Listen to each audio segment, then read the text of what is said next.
Kalonzo sio mbaya sana, tuombee Mungu. Ataokoka this time round. Vile mimi nasikia kwa nini yangu ataokoka. Ndio atoe nyinyi kwa mnyororo ya umaskini. Lazima au atoe kwa mnyororo ya umaskini.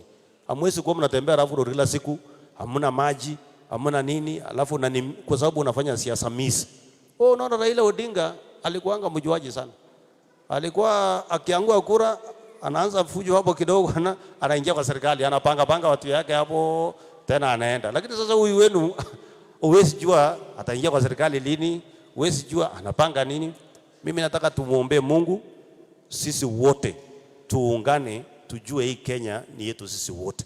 Na Kalonzo akikuja leo, William Ruto atamsalamia na atamkaribisha na tutapanga hii Kenya. Tuunganishe hii nchi, tujenge mashule ya watoto wetu, tujenge mabarabara, tuweke maji, tufanye hii mambo yote, kila mtu ajisikie yeye ni Mkenya.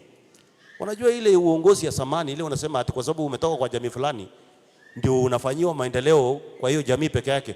Hiyo kitu lazima ikome. Maendeleo ifanywe across the country.